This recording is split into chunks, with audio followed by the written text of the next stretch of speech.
Հարգելի ունկնդիրներ, Վեմ ռադիոկայանի ֆոնդից ձեզ ենք ներկայացնում ձայնագրություն հոգևոր զրույցներ հաղորդաշարից։ Սիրելի ունկնդիրներ, ձեզ հետ է Արաս Հարկավագ Նալչաջյանը։ Այսօրվա իմ զրուցակիցն է արժանապատիվ Տեր Ղևոնդ Քահանա Մայիլյանը։ Օրհնեցեք Տեր հայր։ Աստված օրհնի։ Սիրելի ունկնդիրներ, նախորդ հաղորդաժամին հայտարարված երեխաների դաստիարակությունը դպրոցում թեմային կանրադառնանք մեր առաջիկա զրույցներից մեկում։ Իսկ այսօր Տեր հայր խոսենք հինունքի շրջանի մասին, որում այժմ գտնվում է հայ առաքելական եկեղեցին։ Սուրբ Զատկին հաջորդող 50 օրերի շրջանը եկեղեցին կոչում է հինունք։ Ինչ է նշանակում այս բառը եւ որն է հինունքի հոգեվոր բովանդակությունը։ Հինունք բառացի նշանակում է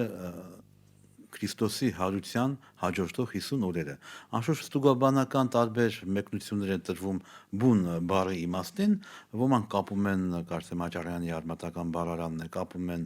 9 հրեշտակած դասերի հետ եւ այլն, բայց կարևորը դա չի, կարևորը որ բառը նշանակում է Զատիկին հաջորդող 50 օրերը։ Ինչ խորհուրդ ունեն դրանք եւ ինչու դա այդ 50 օրերը առանձնացվել են։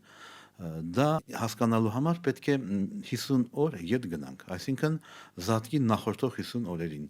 անցնենք։ Մենք գիտենք, որ զատկական այդ մեծ պահոց ժամանակների կիրակիների խորհուրդը ունի շատ հետաքրքիր դասավորություն եւ պահոց այդ ժամանակաշրջանը, որ մեծ պահք ենք մենք անվանում, գումարած ավակ շաբաթը, հիմնականում պատրաստում է հայ եկեղեցու հավատացյալներին ապաշխարության, զղջման եւ հոգեվոր վերաաճման, վերազարթոնքի, ինչպես գիտեք, եւ բոլոր կիրակիները ոչ թե անկախ են իրարից, այլ եթե այդ շղթան դիտենք միասնության մեջ, ամեն մի կիրակի կարծես մեկ падգամով մեկ քայլ ավելի է բարձրացնում անհատի հոգեվոր կյանքը, նրա գիտակցական ընկալումը, քրիստոնեական մտածողությունը եւ այս աշխարհում իր դերի եւ գործունեության իմաստը գտնելու եւ կենցաղավարական եւ իմաստաբանական եւ գոյաբանական զանազան հարցերի պատասխանը գտնում է այդ կիրակիների խորհրդով։ Կիրակիների այդ խորհուրդը, կարծեմ, մեր տոնագիտության մեջ կոչվում է ոսկե շղթա, հավանաբար շատերը ծանոթ կլինեք, վերջերս մենք արևելահայ թարգմանությամբ հրատարակեցինք Շնորհք Պատրիարքի մեծ պահքի կիրակիների ոսկե շղթա գիրքը, շատ օգտակար գիրք է եւ մասնավորաբար նկարագրում է այդ կիրակիների խորհուրդը եւ եթե որևէ մեկը մտնում է այդ շղթայի մեջ, կարծես գնացք ավարտին վերջին կայանը լինում է ծաղկազարդը, որին հաջորդում է Զատիկը կամ մեր Տիրոջ հրաշափառ հարությունը։ Այդ մեծ պահոց այդ շղթայի միջով անցնելը շատ հետաքրքրական է եւ դրան կարծես թե կենտրոն վերցնելով Քրիստոսի հրաշափառ հարությունը արտապատկերեք այն կողմի վրա եւ կստանաք հինանց շրջանը։ Կարծես թե հինանց շրջանը կամ հինունքը կապում է, արտապատկերում է այն, ինչ եղել էր մինչև Զատիկը։ Եթե մեծ պահոց կիրակիները, մեծ պահոց այդ ժամանակաշրջանը մեզ պատրաստում էր դիմավորելու Քրիստոսի հրաշափառ հարությունը, դրա համար այնտեղ մենք պահքի մեջ էինք, որովհետև պետք է Քրիստոսի խաչելության ճանապարհով այդ հանգրվաններով անցնեինք, փրկagorցությանը հաղորդ լինեինք, հասկանայինք մարդկության փրկության այդ ճանապարհի խորունկ, խորագույն այդ ճանապարհներն ու հանգրվանները, այս առումով էլ Զատկից հետո, երբ Քրիստոս իր մահվամբ մահը դատապարտեց, փրկություն շնորհեց մեզ, այլևս պահքի եւ այլի կարիք չկա։ Հենց այս առումով էլ հետ զատկական 50 օրը, այդ հինանց այդ հինունքի օրերը, եթե նայեք մեր օրացույցին, անգամ չորեքշաբթի եւ ուրբաթ օրերը, որոնք մշտական պահոց օրեր էին, այս հինունքի մեջ չկան դրանք։ Այսինքն այս հինանց այս 50 օրերը մեզ համար Քրիստոսի հրաշափառ հարությունով արդեն որպես նորոգված կյանքով ապրելու մի նոր գնացքի մեջ ենք մենք մտնում եւ հինանց այս 7 կիրակիները, որոնք հաջորդում են Զատկին, դրանք էլ իրենց հեշտին կամաց աստիճանաբար նոր падգամներով եւ նոր խորհուրդներով հավատացյալներին, մարդկանց նոր խորհուրդներով են նորոգում, արդեն ի տարբերություն մեծ պահոց կիրակիների ոսկե շղթային, արդեն հարության խորհրդով լուսավորված, հարության հրաշափառ զորությամբ բոլոր կիրակիների խորհուրդները հետ զատկական այս միտումը եւ նպատակն ունեն մարդկանց քնից արթնացնելու, ինչպես գիտեք, հաջորդում է Զատիկին, նոր Կիրակին, այսինքն Քրիստոսով, Քրիստոսի հարությամբ ամեն ինչ նոր եղավ, որին հետո հաջորդում է կանանչ Կիրակին, որը ծաղկման խորհուրդ ունի, հավերժության խորհուրդ ունի, կանանչը գիտեք, ասենք ծառերը կանաչ մշտարալար ծառերն են, որոնք հավերժական ծառեր են, այսինքն Քրիստոսի եկեղեցու խորհուրդն ունի, աշխարհամատրան անունն ունի մեկ այլ, շատ հետաքրքրական են անգամ այդ Կիրակի օրերի խորհուրդների ժամանակ նկատի ունենալ այդ օրվա ավետարանական падգամը, օրինակ նոր Կիրակի падգամը, կարծեմ Թովմասի պատմությունն է Հովանու ավետարանից կարդացվում, այսինքն նոր Կիրակի մեջ արդեն ամեն բան նոր է լինում եւ մեր անհավատությունը պիտի վերանա։ Մենք արդեն ոչ թե անհավատ Թովմասին նման պիտի կասկածենք Քրիստոս հարություն է արել, թե հարություն չի արել, այլ միանգամից վերջին մասը պետք է ընկալենք։ Խոնարհվենք մեր Տիրոջ առաջ Թովմասի նման եւ ասենք իմ Տերը եւ իմ Աստվածը։ Այս խորհրդով շարունակվում է հինանց Կիրակիների հաջորդ խորհուրդները։ Կարմիր Կիրակի, սրանք կոչվում են տոնագրության մեջ գունավոր Կիրակիներ, անշուշտ հարմարեցված են այս գունազարդումը։ Կարմիր Կիրակին բնական է կարմիրը նահատակության արյան գույնն է ներկայացնում, նահատակությունն է խորհրդանշում, կարմիր Կիրակին հաջորդում է 5-րդ Կիրակին, արդեն գիտեք, Երևան խաչի տոնն է, որով Կոստանդին մեծն կայսեր տղան, կարծեմ 351 թվականին Երուսաղեմի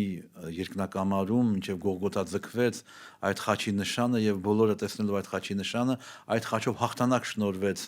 Կոստանդին կայսեր տղային, այսինքն մենք հետ հարության այդ Կիրակին, Երևան խաչի տոնի Կիրակին մեզ խաչի զորությամբ հաղթել, ինչպես Քրիստոս խաչի վրա մահվանը հաղթեց,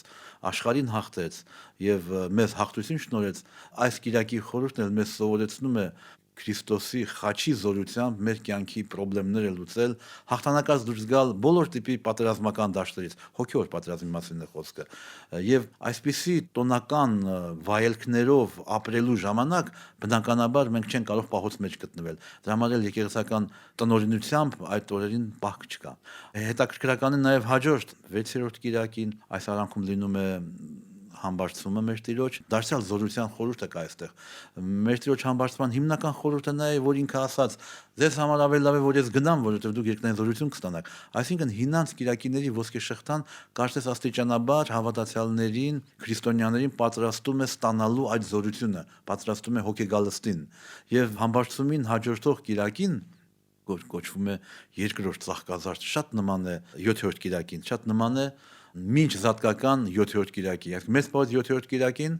դարձյալ ծաղկազարդ էր կոչվում եւ այս 7-րդ Կիրակին դարձյալ ծաղկազարդ է կոչվում, որովհետեւ մի տարբերությամբ երկրորդ է կոչվում, այսինքն այն ժամանակ Քրիստոս հաղթական մտավ Երուսաղեմ, հիմա էլ հաղթական Քրիստոս համբարձվելուց հետո հաղթականորեն մտավ երկնային Երուսաղեմ։ Այս նմանությունները այնքան առկա են եւ բնական է երկրորդ ծաղկազարդից հետո հաջորդում է արդեն հոգեգալուստը։ Հավանաբար հոգեգալուստը կլինի արդեն այդ օրվա թեման, նյութը մենք ուրեմն մոտավորապես մինչև երկրորդ ծաղկազարդ պետք է կարողանանք այս խորհուրդներով ապրել հոգեգալստին դիմավորելու, հոգեգալստու այդ Կիրակի խորհրդով զորանալու, որովհետև Սուրբ Հոգու զորությամբ ինքն է մեր մեռած գործերից ապաշխարելու, ինչպես ավետարանն է ասում, եւ նոր կյանքով ապրելու միակ զորությունը։ Հիսուս դրա համար էր ասում, որ ավելի լավ է ես գնամ, ես կգնամ, որ դուք զորություն ստանաք։ Սուրբ Հոգին, որ ձեզ կհիշեցնի այն ամենը, ինչ ինքը սովորեցրել է, ինչ ինքը պատգամել է իր աշակերտներին։ Այնպես որ Սուրբ Հոգու մեծագույն զորությունը կայանում է նրանում, որ մեզ սովորեցնի ավետարանական ճշմարտությունները։ Մենք ուրիշ զենք չունենք պայքարելու այս աշխարհի չարի դեմ։ Չարի դեմ պայքարելու զենքերը եւ միջոցները Պողոս առաքյալը, եթե հիշում եք, Եփեսացիների թղթի մեջ թվարկում է, բոլորը հոգեոր զենքեր են։ Մենք մարմնական զենքերով, ինչպես ինքն է ասում, մեր պատերազմը մարմնի եւ արյան դեմ չէ, այսինքն մարդկանց դեմ, պետությունների դեմ չէ, որ մենք պայքարում ենք, այլ մեր պայքարը աներևույթ զորությունների դեմ է, այս աշխարհի չար ուժերի դեմ է, իսկ դրանց դեմ մենք կարող ենք պայքարել միայն Սուրբ Հոգու զորությամբ։ Հինանց շրջանը հենց դրանով է մեզ համար օգտակար եւ Կիրակիների այս բոլոր խորհուրդներով ապրելով մենք կարողանանք իրոք Քրիստոսի հաղթական նշանով Երևան խաչի տոնն է հաղթանակած դուրս գալ մեր արժև ծառացած ցանկացած հարցից, ցանկացած խնդրի պարագային։ Տեր հայր, հինանց շրջանում յուրաքանչյուր օր խորհրդանշում է Տիրոջ հարություն եւ համարվում է տերունական օր։ Եկեղեցական կարգերը եւ բարեպաշտական սովորությունները ունեն արդյոք որևէ առանձնահատկություն, ինչով են առանձնահատուկ հինանց շրջանում։ Ես ուրեմն ասացի, որ հինան շրջանյաց կիրակիները փաստորեն արտապատկերում են մեծ պահոց կիրակիներին եւ գրեթե ինչպես այնտեղ 7 կիրակի իր խորհուրդներ ունեն, իր падգամները, այս հինանց կիրակիներն էլ իր խորհուրդներ եւ падգամներ ունեն, որոնք աստիճանաբար զարգացնում են մարդուն, մոտեցնում են այն հոգեվոր աստիճանի, որ ինքը կարողանա ճանաչել իրեն, ճանաչել Քրիստոսի մեզ շնորհված փորձառությունը, մեզ շնորհված փրկagorցությունը եւ այդ խորհրդով կարողանա իր կյանքը շտկել, ուղղել, որպեսզի մեր մեջ իրոք երևա Քրիստոս։ Պողոս առաքյալն ասում է, որ ես ձեր մեջ չեմ ուզում ուրիշ բան տեսնել, այն էլ միայն Քրիստոս խաչը ելած։ Ուրեմն Քրիստոս խաչվեց զատիկի օրը, հետ զատկական ամեն կիրակի անշուշտ հարության խորհուրդն ունի, հարություն առած Քրիստոսը։ Այս հինանց շրջանը մեզ ստիպում է, որպեսզի մեր կյանքում, մեր կենցաղավարության մեջ արտապատկերվի խաչը ելած Քրիստոսը։ Եվ Երևան խաչի տոնը գտնվում է մեջտեղում 5-րդ կիրակին է հինանց շրջանի։ Հենց դա է, որ մենք Քրիստոսի խաչի նշանով հաղթանակած պետք է դուրս գանք։ Այս է հիմնական պատրաստությունը, քրիստոնեական պատրաստությունը, որպեսզի հինանց ժամանակներում կարողանանք հոգեգալուստը դիմավորել։ Ինչպես մեծ պահքի ժամանակ դիմավորելու համար Քրիստոսի հրաշափառությունը, այստեղ էլ հոգեգալուստն է։ Այս է հիմնական խորհուրդը հինանց շրջանի։ Հինանց կիրակիների մեջ առանձնահատուկ տեղ է գրավում 40-րդ օրը, դա Քրիստոսի համբարձման օրն է։ Եվ այս օրն է շատ ավելի հատկանշանական մեր ժողովրդի համար, որը անշուշտ շաղախված է ազգային սովորություններով, բայց հիմնական խորհուրդը համբարձման Քրիստոսի երկինք գնալն է, որով Փրկիչը իր առաքելությունը ավարտեց այս աշխարհում, իր աշխարհում ապրելու ժամանակ համբարձվեց երկինք, որպեսզի իր գործը շարունակի այստեղ իր ներկայացուցիչը, որը Քրիստոսի եկեղեցին է։ Եվ այդ առումով էլ փաստորեն հինանց շրջանը ավարտվում է հոգեգալուստով, որը մենք համարում ենք եկեղեցու ծնունդը։ Յուրահատուկ է աշխարհամատրան կիրակին, որովհետև աշխարհամատրան կիրակին տոնական ընկալումով խորհրդանշում է վերնատան եկեղեցու հիմնադրումը, այսինքն կանանչ կիրակին առաջին քրիստոնեական եկեղեցու հիմնադրման խորհուրդն ունի իր մեջ, թեև հոգեգալուստը ի վերջո եղավ ամփոփումը այդ տոնի, բայց կանանչ կիրակի կամ աշխարհամատրան կիրակին վերնատան առաքյալների հավաքված ժամանակ եկեղեցու հիմնավորումն է, այսինքն Քրիստոսի եկեղեցու սաղմերն է արդեն դրվում եւ Քրիստոսի փրկagorցության մեծագույն նվաճումը կայանում է եկեղեցու հաստատումը այս աշխարհում եւ եկեղեցին է, որ մարդկանց տանում է սրբագործման։ Քրիստոս համբարձվեց, որպեսզի Սուրբ Հոգին գա, Քրիստոս հեռացավ մեզանից, բայց հիմա երբ ինքը հեռացավ, համբարձվեց, մեզ ավելի մոտիկ է գտնվում, քան այն ժամանակ, երբ Քրիստոս օրինակ առաքյալների հետ նավակով շրջում էր, ասենք քարոզնում էր, լիճը անցնում էին, Տիբերիական ծովն էին անցնում, նավակի մեջ ինքը փոթորիկների մեջ ընկան եւ այլն, այդ ժամանակ Քրիստոս ավելի հեռու էր, որտեղ իրեն սրտերի մեջ չէր բնակվում, բայց հիմա երբ Քրիստոս համբարձվեց, դա համբարձման մեծագույն խորհուրդն է Սուրբ Հոգին, այսինքն Քրիստոս եկավ մեր սրտերի մեջ բնակվելու։ Այս առումով մենք ավելի մոտ ենք քրիստոնեական շնորհած տեսությանը, քրիստոնեական խոստումները ընկալելու եւ վայելելու։ Երբ է սահմանվել հինունքը, արդյոք այն առաքելական ծագում ունի, թե սահմանվել է ավելի ուշ։ Հասկանալի է, որ տոնակարգի համաձայն մեր եկեղեցու տոնակարգն է անշուշտ, այս շրջանը ունի առաքելական ծագում, բայց այն տեսքով, որով մենք հիմա ընդունում ենք, այդ տեսքը աստիճանաբար լրացվել է, օրինակ 4 դարում ավելացվել է խաչի երևման տոնը, եւ վերջնական այս տեսքով շնորհալու ժամանակներն է եղել, որովհետեւ ինչպես ասացի, հինանց շրջանը դա կարծես արտապատկերումն է մեծ պահոց շրջանի, իսկ մեծ պահոց շրջանի հիմնական խորհուրդները, ընթերցանությունները, սովորությունները դա շնորհալու ժամանակվանից սկսված են վերջնական կանոնավորվել։ Այնպես որ սկիզբը հինանց շրջանի անշուշտ առաքելական, որտեղ աշխարհամատրան կիրակին դրանց խորհրդանշում է առաջին եկեղեցու հիմնադրումը եւ բնականաբար աստիճանաբար հավելվել, լրացվել է ավետարանական падգամներով եւ խորհուրդներով եւ այս ձևով հասել է հավանաբար շնորհալու ժամանակներից սկսած։ Անշուշտ տոմարական դրությունը շտկվել է Սիմոն Երևանցու օրոք։ Տեր հայր, հինանց օրերը համարվում են ուտիքի օրեր։ Ինչ է սա նշանակում քրիստոնեական կենցաղավարության առումով։ Ինչպիսի թելադրանք հորդորներ է ուղղում մեզ եկեղեցին այս օրերին։ Ինչպես ասացի, մեծ պահոց օրերին պահքի միջոցով եկեղեցին падգամում էր զսպել մարմինը, մարմնական որոշակի տկարությունների քրիստոնեական ընկալումով ուղղվելու եւ այլն։ Այս падգամներն էին, բայց երբ Փեսան արդեն եկավ, այսինքն Քրիստոս հարավ իմերալոց, դրանից հետո հինաշրջանում պահքը ինքնըստինքյան վերացավ, էլ պահքի անհրաժեշտություն այլևս չկա։ Այսինքն ուտիք է։ Եվ այդ բոլոր օրերին ուտիկ օրեր են համարվում, այսինքն ամեն բան կարելի է ուտել։ Անշուշտ սա չի նշանակում, որ մենք ամեն չափ պետք է անցնենք։ Քրիստոնեական կենսաղավարության մեջ կարևոր սկզբունք է համարում չափավորությունը։ Անկամ եթե ուտիքի ժամանակ, այսինքն այս օրերին, ուտիքի եղած ժամանակ մենք չարաշահում ենք, դա արդեն խախտվում է քրիստոնեական մեր չափանիշները։ Ամեն բան չափի մեջ է գեղեցիկ եւ անգամ եթե ուտիկ է, սա չի նշանակում, որ մենք ամեն առանց չափի կարող ենք ամեն ինչ անել։ Չէ, չափավորությունը, հավասարակշռությունը, սա քրիստոնեական բարոյական կենսաղավարության նորմատիվներ եւ չափանիշներ են։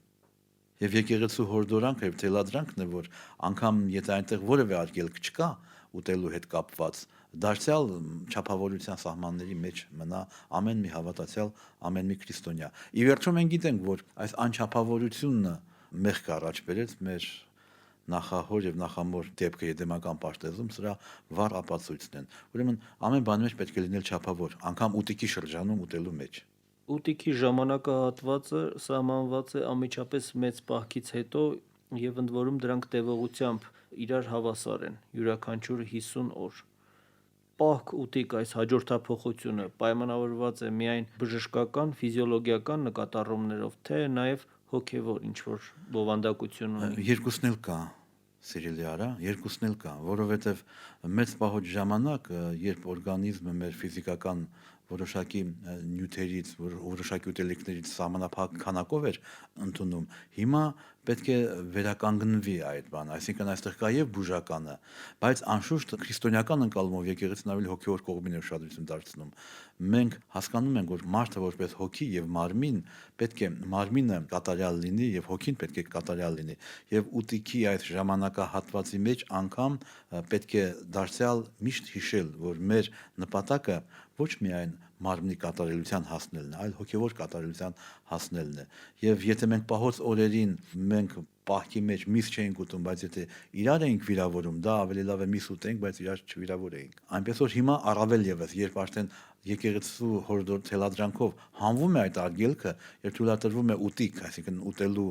սահմանափակում չկա, առավել եւս պետք է զգուշանալ, որպեսզի մենք չընկնենք մեր նախահոր թույլ տված սխալների մեջ։ Այսինքն մարմինը այստեղ բնական է, պետք է ուրախանա, որովհետև Փեսան արդեն մեր հետ է, Փեսան հարություն է առել մեռելներից։ Մենք չպետք է ուտելիքի վրա որևէ սահմանափակում անենք։ Հարսանիքի շրջանն է հինում կպաստորեն։ Հարսանիքն է, երբ Քրիստոս հարություն է առել մեռելներից, նա կենթանի է, նա չի մեռել, այլ մահն է հաղթել եւ դարձյալ մեզ է մոտեցել եւ հետ զատկական շրջանում Հիսուս, կարծեմ ավետարանական պատումների համաձայն, մոտ 10 անգամ երևաց իր աշակերտներին, այսինքն Փեսան մեր հետ է եղել։ Դրա համար էլ այդ ժամանակահատվածում որպես ուրախության ժամանակահատված մենք համարում ենք հարսանիքի մի ժամանակահատված, երբ մենք Փեսայի հետ ենք։ Ոչ մի ուտելիքի արգելք չկա, բայց պետք է դարձյալ աշխատել, հիշել միշտ, որ մենք ուրախության մեջ ենք, բայց հոգեվոր ուրախություն է առաջին հերթին դա։ Հարսանիք ասելով դուք նկատի ունեք Քրիստոս եկեղեցի Այո։ հոգևոր միությունը, այո։ Այո, որովհետև եկեղեցին հարսն է, Քրիստոս Փեսան է։ Մենք էլ եկեղեցու անդամներ ենք։ Չէ՞ որ հնում, կարծեմ, թագավորները 50 օր են հարսանիք անում, այս 50 օրն էլ մեր եկեղեցու, այսինքն մեր հարսանիքն է։ Ուրախություն է, իսկ այդ ուրախության ժամանակ դարձյալ ինչքան էլ ուրախ լինի, մենք չպետք է չափ անցնենք։ Եկեղեցին տարվա մոտավորապես կեսը սահմանել է պահոց օրեր եւ կեսը ուտյաց ուտիքի օրեր։ Սուրբ Գրիգոր Տաթևացին բացատրում է, որ պահոց օրերը հոգուն են հաճելի, իսկ ուտյաց օրերը մարմնին, ինչպես դուք ասացիք, մարմինը ուրախանում է։ Պահքի վերաբերյալ Սուրբ Գիրքը բազմիցս հիշատակում է։ Իսկ ուտիքը արդյոք ունի Սուրբ Գրային որևէ հիմք կամ սրբազան ավանդության այլ աղբյուրներով մեզ փոխանցված որևէ հիմնավորում։ Մենք գիտենք, որ Սուրբ Գրքի պատվիրանների համաձայն մարմինը մերը չէ։ Մենք վերստին ծնունդ ապրելով եկեղեցու ավազանում, մենք մկրտվողին ընծայում ենք Քրիստոսին եւ մեռոնով կնքելու ժամանակ հիմնականում նրա զգայարանները, ոչ միայն զգայարանները, այլև մարմնի այն բոլոր մասերը, որոնք իր գործունեության համար ամենակարևորն են, ձեռքերը, ոտքերը, գլուխը, աչքերը, ականջները, դրանով մենք փաստում ենք, որ դա այլևս ինքը չի տնօրինում իր մարմնին, այլ իր մարմնին տնօրենը համարվում է Փեսան, Քրիստոս։ մկրտության արարության ժամանակ հրաժարվում է սկզբում սատանայից, ընթերցում է հրաժարիմքի կարգը, այնուհետև դեպի արևելք են շուռ գալիս, դեպի Խորանի կողմը եւ հավատամքն են ընթերցում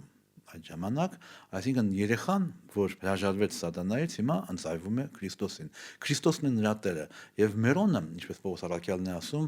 Սուրբ Հոգու կնիքն է ձեր, գրավականն է ձեր, որով դուք կնքվեցիք։ Այսինքն մենք պատկանում ենք նրան, ով մեզ կնքել է։ Իսկ ով է մեզ կնքել? Քրիստոս։ Ուրեմն քրիստոնյան տեսականորեն եւ գործնականորեն պատկանում է Քրիստոսին։ Ուրեմն իր մարմնին ինքը չպիտի տնօրինի ըստ իր կմահաճույքի։ Իր մարմնի Տերը ինքը չէ, իր մարմնի Տերը Քրիստոսն է։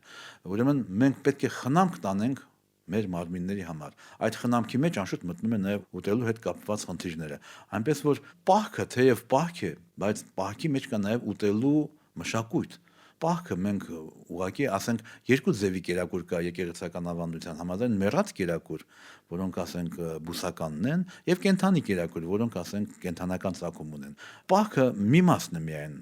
հրաժարվում, բայց դարձյալ մարմինը ուտում է, սնունդ ստանում է։ Ուտիքի օրերին այն երկուսն էլ միանում են իրար, եւ բուսական եւ կենթանական ծագում ունեցող կերակուրները միանում են։ Սա մշակույթ է, ուտելն էլ դարձյալ մի արվեստ է, որով մենք պետք է կարողանանք խնամել մեր մարմինը։ Մահացու մեղքերի մեջ գիտեք կա որգրամոլություն գաղափարը, այսինքն որգրամոլությունը որկորի ստամոքսի հետ կապված խնդիրներն են առաջին հերթին ցույց տալիս։ Ուրեմն որգրամոլությունը շատակերության նման մի բան է, որգրամոլությունը ավելի ընդհանուր է անշուշտ, այսինքն ամեն բան, որ վնաս է օրգանիզմին, մեր մարմնին, մենք դրանով վնասում ենք ոչ միայն մեզ, այլ վնաս ենք բերում եկեղեցուն, որովհետև մենք եկեղեցու անդամներ ենք։ Իսկ եկեղեցուն որպես Քրիստոսի մարմնի անդամ, ամեն մեկը պետք է մտածի, որ եթե իր առողջությունը ինքը չարաշահում է, դրանով ինքը վնաս է տալիս իր ընկերոջը, իր եկեղեցուն միաձույլ է։ Այսպիսի ընկալումներով մենք պետք է հոգ եւ խնամք տանենք մեր մարմնին, անշուշտ։ Եվ սա ամենակարևոր բանն է, որ մենք գիտակցենք, որ մեր մարմինը մենք չենք տնօրինում, այլ Քրիստոս է տնօրինում։ Սա լավագույն ձևն է մտածելու եւ ճիշտ կերպով սնվելու, որպեսզի մենք մեր մարմինը չհալածենք, մեր մարմինը չարաշահենք, որպեսզի այն հնարավոր լինի մինչև վերջին աստիճանը ծառայեցնել մեր Տիրոջ գործի եւ մեր առաքելությանը։ Սա երևի եկեղեցական կարևորագույն հորդորներից մեկն է։ Հաճախ մենք իհարկե չարաշահում ենք մեր մարմինները, օրինակ ծխել կամ այլ մոլորություններ, որոնք կան, որոնք վնաս են մարմնին։ Ես չեմ ասում, որ մենք քարոզում ենք չծխել եւ այլն, բայց մի բան, որ վնաս է իմ մարմնին, ես ինչու պիտի դա անեմ։ Ուրեմն ես դրանով Տիրոջ մարմնին եմ վնաս բերում, եկեղեցուն եմ վնաս բերում։ Այս ձևով պետք է մենք մոտենանք նաև ուտիքի ժամանակներում սննդի հարցերին։ Ուրեմն հիշենք, որ գրամոլությունը դա մեծագույն մեղքերից մեկն է։ Տեր էր, քանի որ ներկայումս հինանց շրջանն է եւ թույլատրված է կենթանական կերակուրի օգտագործումը, այսպեսի մի հարց։ Մեր ժողովուրդը հնուց ի վեր սովորություն ունի խոզի միս օգտագործելու։ Օրինակ խոզի մսով խորովածը մեր ազգային ամենասիրած եւ ամենատարածված կերակրատեսակներից է։ Սակայն ներկայումս հաճախ առիթ է լինում այսպիսի կարծիք լսելու, մանավանդ բողոքական ուղղվածության հայացքների տեր անձանցից, թե դա դեմ է Աստծո պատվիրաններին եւ վկայակոչվում է Ղևտացոց գրքի 11-րդ գլխի 7-րդ համարը եւ երկրորդում Նորինացի 14-րդ գլխի 8-րդ համարը, որտեղ ասվում է, որ խոզը անմաքուր կենդանի է եւ նրա միսը պետք չէ ուտել։ Սակայն նոր կտակարանում Պողոս առաքյալը Կորինթացիներին ուղղված առաջին թղթում ասում է հետևյալը. «Կերեք ամեն ինչ, որ վաճառվում է սպանդանոցում, եւ խղճմտանքի պատճառով խտրություն մի դրեք, որովհետեւ Տիրոջն է երկիրն իր ամբողջ լրությամբ»։ Նաեւ ներսես շնորհալի հայրապետը ասում է, որ խոզի միս կարելի է ուտել։ Խնդրեմ ձեր բացատրությունը։ Սիրելի բարեշնորհ Սարգսակ, ես ավելի ընդհանուր մոտենամ այդ հարցին հետեւյալ տեսանկյունից։ Նախ ասեմ, որ քրիստոնեական ընկալումով արդեն այսինչ բան ուտել, այսինչ բան չուտել, ուտելիքների մեջ զանազանություն դնել եւ այլն, դրանք արդեն դառնում են այնքան երկրորդական բաներ, որ անգամ քննարկելը քրիստոնեական աչքերով իմաստ չունի։ Բայց պատճառները հասկանալի է, թե որտեղից է գալիս։ Չէ՞ որ 5 տակարանյան շատ պատգամներ կան, որոնք խստիվ կերպով բաժանում են ուտելիքները ուտելի, չուտելի, մաքուր եւ պիղծ։ 5 տակարանում այդպիսի հստակ հրահանգներ մենք ունենք։ Քրիստոսով այդ ամեն բանը վերացավ։ Ես մի օրինակ բերեմ, հիմնական ձեր մտահոգությունը դուք ճիշտ եք նկատել, որ ժամանակակից որոշ հարանվանություններ աշխատում են մատը դնել այս կամ այն կերակուրի առավելության կամ չօգտագործելու վրա, ասեմ, որ ժամանակակից կրոնական շատ շարժումներ ունեն 5 կտակարանամետություն։ Չգիտես ինչի նոր կտակարանից հետո նայել 5 կտակարանյան падգամներին առանց նոր կտակարանի ակնոցը հագնելու դա ճիշտ մոտեցում չէ։ Եվ մանավանդ ես ասեմ ադվենտիստները այսօր Հայաստանում կան նրանք ամեն ինչ հարմարեցնում են ոչ թե նոր կտակարանին, այլ հակառակը 5 կտակարանին։ Սա սխալ մոտեցում է, որովհետև մենք գիտենք, որ 5 տակարանյան աշխարհը ինչքան էլ ուտելիքները բաժանում էր մաքուրի, ինչքան էլ ուտելիքները բաժանում էր պիղծ կերակուրի եւ այլն, այդ 5 տակարանյան աշխարհը ի վերջո Քրիստոսին խաչը հանեց։ Ուրեմն պետք է նոր կտակարանյան աչքերով նայել այդ 5 տակարանյան բոլոր այդ խորհուրդներին։ Քրիստոնեական ընկալումով, ուրեմն պիղծ կերակուր այլևս չկա։ Մենք լավ հիշում ենք Պետրոս առաքյալի տեսիլքը, երբ իջավ այն սավանի վրա զանազան պիղծ կերակուրներ եւ падգամվեց Պետրոսին, որ կեր այս կերակուրը, եւ նա ասաց, որ իսի ծնունդից ի վեր այդ պիղծ կերակուրները չեմ կերել եւ հրամայվեց նրան ուտել, որովհետեւ այն որ Աստված սրբեց, դու ով ես որ չես կարողանում ուտել, եւ ուղարկվեց Կորնելիոսի մոտ քարոզելու։ Ուրեմն այն ամենը, ինչ խանգարում է ավետարանական քարոզությանը, դա պետք է մի կողմ դնել։ Տվյալ դեպքում կերակուրները առաքելական ժամանակներում խանգարում են, որովհետև հрьяաները, որոնք առաքյալներ էին, այսինչ բան ուտում էին, այնինչ բանը չէին ուտում։ Իսկ հռոմեացիները բոլորն էլ ուտում էին։ Սա կարող է թշնամություն առաջացնել։ Եվ Աստված մաքրեց այդ տարբերությունը։ Քրիստոսից հետո մաքուր կերակուր, կեղտոտ կերակուր այլևս չկա։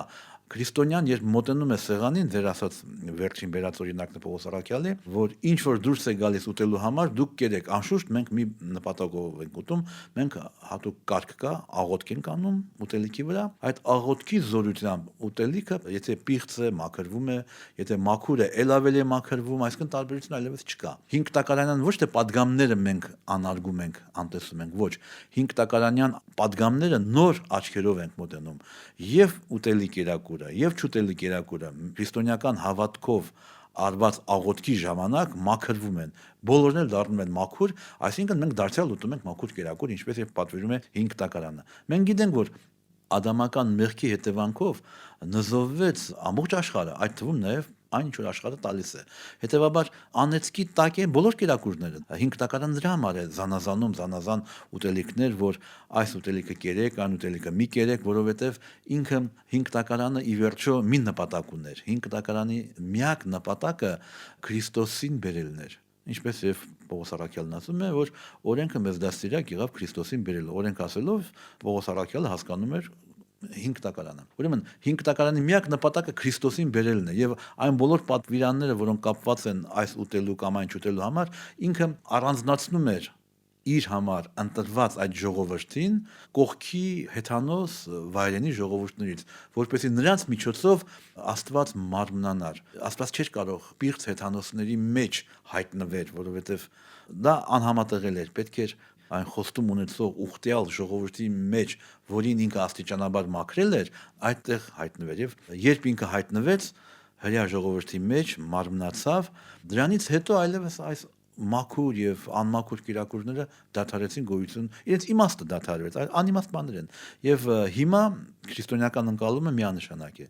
Աղոթքը այն զորությունն է, որը բոլոր պիղծ կերակուրները դարձնում է մաքուր եւ մենք ուտում ենք։ Ուրեմն կերակուրի աղոթքը մաքրում է բոլոր կերակուրները եւ բոլոր կերակուրները դարձնում է արդեն ուտելի։ Իսկ ինչ վերաբերում է խոզի մասին, արդեն ինքնստինքյան դուք էլ պատասխանը տվեցիք, որ հիմա քրիստոնեական աչքերով զանազանել կերակուրները անիմաստ բան է։ Ուտողը թող չուտողին չդատի, իսկ եթե Պողոս առաքյալն ասում է իմ միս ուտելը իմ եղբորը զգայթակղեցնում է, ես հավիտյան միս չեմ ուտի։ Ուրեմն եթե մեր ինչ որ բան ուտելը ազդում է գայթակղեցնում մեկ ուրիշին, չենք ուտի, բայց եթե չի գայթակղեցնում, կուտենք, այնպես որ քրիստոնեությունը արդեն ուտել չուտելու հետ կապ չունի։ Քրիստոնեությունը ավելի վեր, ավելի բարձր մի բան է։